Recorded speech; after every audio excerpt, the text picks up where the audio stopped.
Good afternoon. Thanks for watching This Is Now. We have a lot of news to get to. We're going to start with this. Those 3 HPD officers charged in the fatal shooting of a teen robbery suspect are back in court today. Their hearing is set to start at 1:30, but happening right now. A convoy of their supporters is on the road and will make its way to district court. Our Sammy Solina is live in Kaka'ako, where all the vehicles were staged earlier. Sammy.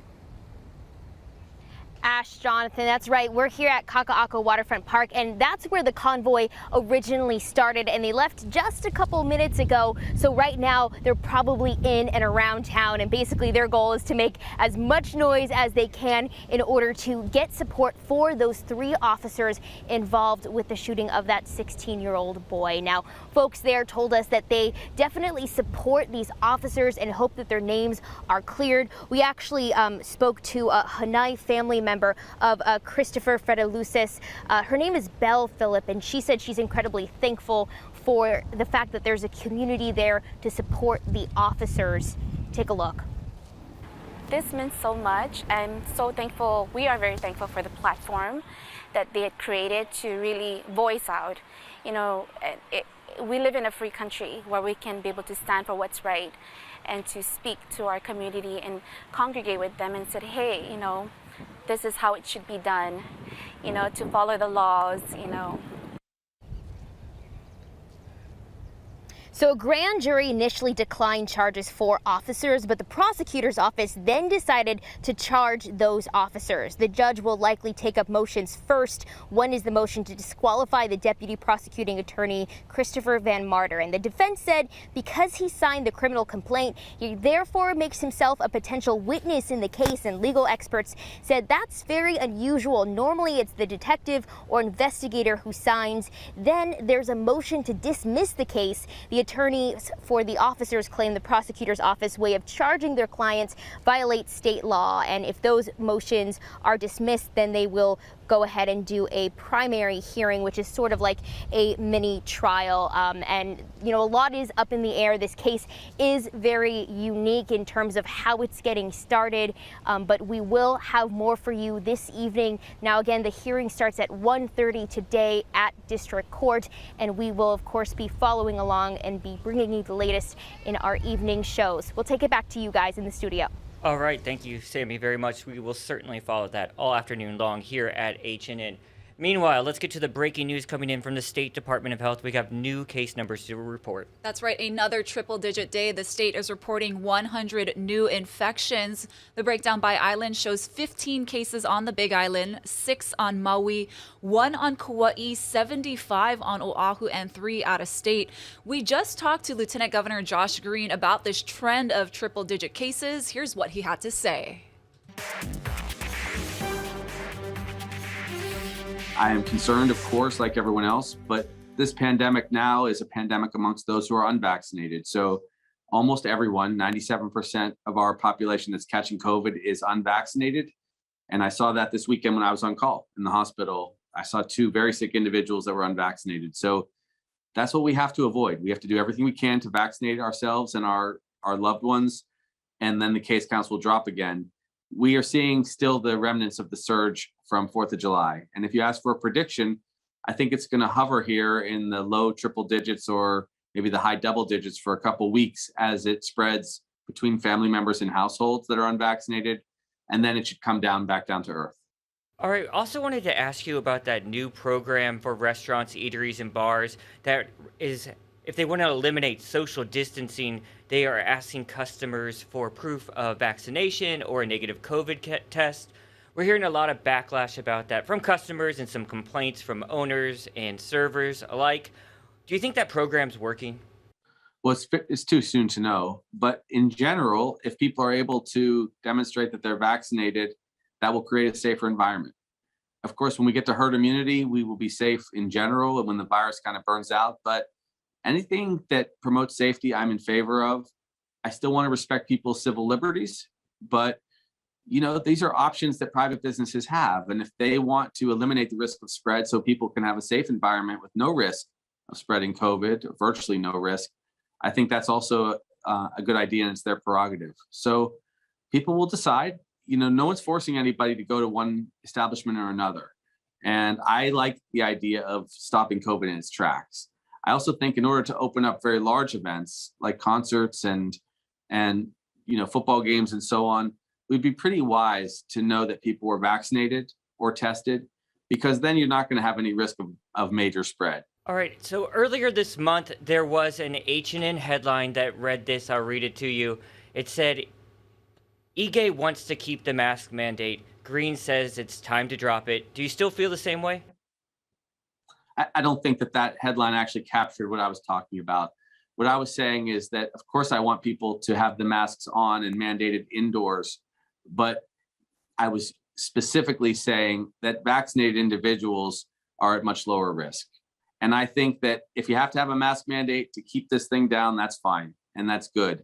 But individuals who have gone the extra mile to become vaccinated, it's clear that they are safer. The headline's a little bit misleading. You're saying, do you think it's time to drop the mask mandate just straight up, or do you think we need a little bit more time? I think absolutely people should be wearing masks, especially if they're unvaccinated and indoors. How can the state get more people vaccinated? Or how do you see that moving forward at this point, since we're not seeing a giant leap forward in vaccination rate? Right. Well, the rates have dropped off for lots of reasons. One is that there are just fewer people to get vaccinated. So it's much harder to find people, that still need the shots. The main thing that will happen will be when we open up vaccinations to age 5 to 11, when that gets approved for the Pfizer vaccine, which will probably be around September 1st, I'm told. When that happens, we'll get a hunk of people. There's 216,000 kids that are under age 12 right now in our state. So many thousands of children will probably be vaccinated. My son is one of them, my 10-year-old. And then in addition to that, when the full FDA approval comes for all of the vaccines, I think a certain number of people will feel a sense of relief and they'll come off the bench and get vaccinated. That will probably take us, well into the 70 percentiles. We're at, like I said earlier, 65.7 that have at least initiated the vaccination. So we will be over 65% fully vaccinated in 3 to 4 weeks. Then we'll be pushing towards 70% when these other changes happen. It's slow. It's a process. And the reason that I talk about masks or mandates or rules and why I want to have an honest dialogue, a full, thorough dialogue about it, is because I want to honor the people that have also already gone and gotten vaccinated and made themselves and their community safer. All right, I want to switch gears here just a little bit and talk a little politics. So your campaign website says you're running for governor, you're raising money for governor. We've seen that. When can we get an idea of a formal announcement, and if that's actually coming? Give us any hints? Sure. Look, I'm super honored to be serving as lieutenant governor, and right now, I expect and hope to have an opportunity, if people will have me, to continue to serve in the executive branch. But Jamie and I aren't going to make any announcements until we get through the COVID crisis. Really focused on COVID and not on politics right now. I know other people are focused on politics. I'm focused on getting our society well and moving our economy back into normal. And I guess that's just going to bring me to my last question.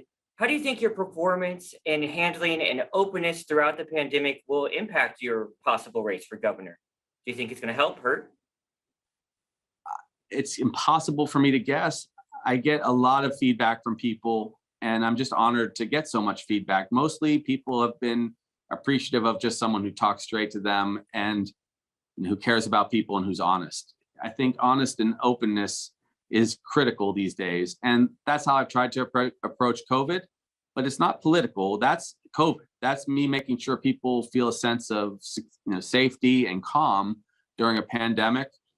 I think that's, just this brand of leadership that I try to bring. It was my role as the only physician in government, in elected government, to do that. But people will judge me on many different things, and I hope that they will. I'm open when I say I would like to serve in the future. There's no doubt about that. I'm not going to be silly like so many people who deny that, but I want to do it in the same way. So if I'm ultimately asked to continue to serve, in whatever capacity as governor or some other capacity, it will be the same. Hawaii's largest union has filed a grievance over a July 8th memo that said vaccinated state workers who travel could be forced to quarantine if their bosses don't let them back into the office. This applies to work or personal travel. Those department directors have full discretion to determine if employees can return to the workplace or if they must quarantine for up to 10 days. Here's HGEA Executive Director Randy Pereira. For those who are fully vaccinated, come on, it's downright stupid to suggest that our employees who have been vaccinated are treated in a harsher way than some of our visitors, vaccinated visitors who are coming from points unknown. The state comptroller says the policy was made because a one-size-fits-all approach wouldn't work for the entire state staff, and some departments have direct contact with vulnerable populations. With Hawaii's COVID lockdown lifted, Honolulu EMS says it's responding to more 911 calls now than before the pandemic, and for all kinds of emergencies, including an uptick in COVID cases. Allison Blair has the story. The number of people hospitalized with COVID on Oahu has doubled in the past month, going from 19 in mid-June to 43 today. North Policy Street for a sick person. Copy, responding. The crews are still super busy. There's an uptick in calls now. For Honolulu EMS, it's beginning to seem like deja vu. Earlier this summer, crews would go days without a call for a COVID patient.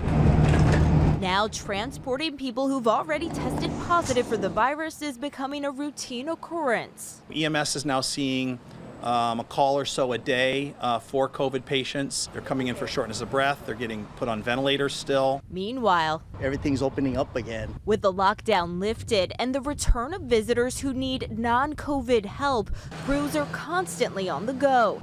Data shows they're getting dispatched more now than they did prior to the pandemic. In June, EMS received more than 8,000 calls for service. That's nearly 1,500 more than the year before when large-scale COVID restrictions were in place. It also surpassed 2019 numbers by more than 200 calls. But at any given day, who knows what might happen. We're getting an uptick in rescues. We only can handle so much on a given shift. And when we run out of resources and we got to rely on other partners. It's why EMS officials say now more than ever is the time to get vaccinated. The hospitals are full of regular medical issues and trauma and injuries. And so now with COVID going back up, they are competing for those hospital beds. And I'm not saying hospitals are overwhelmed, but it is getting tighter. Because of this surge in calls, EMS wants to remind folks calling 911 is for emergencies only. In Kailua, Allison Blair, Hawaii News Now.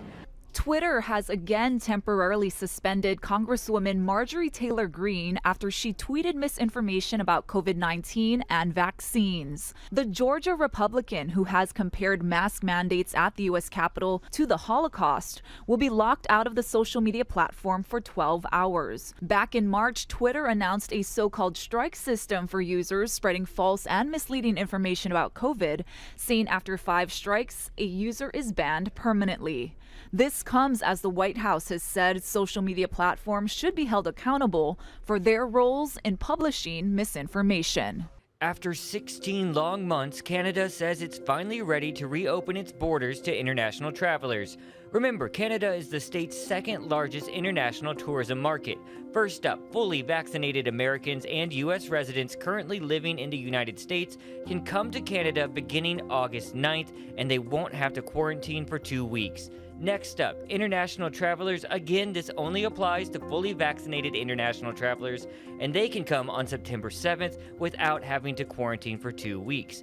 Now, all this comes as Canada passes a significant milestone. More than 50% of the population is now fully vaccinated.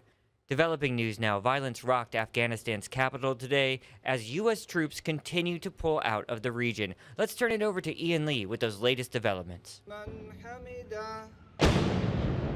Rockets rained down around Afghanistan's presidential compound.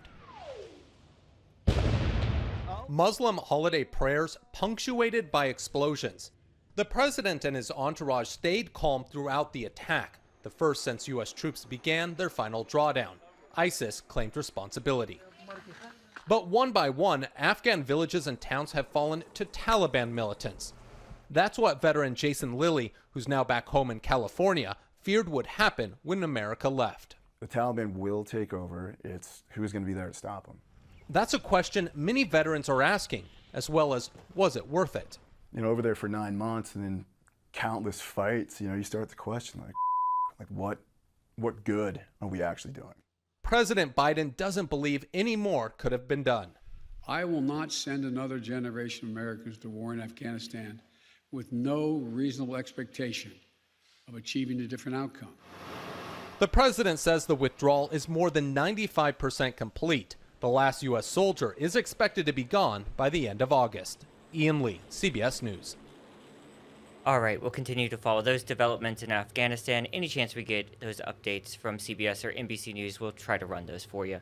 You guys want to switch to that severe weather we've been tracking? I just got this alert. Felicia has weakened to a tropical depression as it enters the Central Pacific. That is certainly good news. We've been tracking that storm for days, and I've been holding off on saying this, but I guess we can finally say bye, Felicia.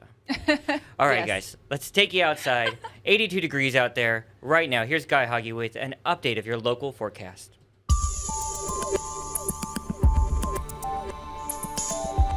Aloha on this Tuesday. We have beautiful trading weather for the next several days. We're still cyclone free in the Central Pacific. So really, we're not expecting anything in the way of, severe weather, although it is going to be a little damp from time to time for those windward and Mauka areas, mainly in the early morning and overnight hours. That's just what we have this morning. And whatever rain comes in will be moving along quickly. That limits the rainfall buildup. Flooding's not an issue. And if you get caught in the shower, expect it to be brief. Now, the difference being over on the Kona side of the Big Island, they're the outlier. They'll get afternoon clouds and afternoon showers. Aside from that, we'll have morning showers for a handful of spots this morning, drying up by the middle of the day. High temperatures approaching 90 degrees, but luckily those breezy winds will help with the humidity levels from going too high. Now, the winds also responsible for the biggest surf. East shores will be running about 5 to 7 feet, but it's going to be rough and choppy. No significant swells expected anytime soon. Kind of a bummer of an outlook if you're a surfer. But if you're a weather person, it couldn't be nicer. We are expecting beautiful weather. Get outside and enjoy the best weather on the planet because it's going to last well into the weekend. Keep it here on Hawaii News Now. We'll have all your severe weather updates.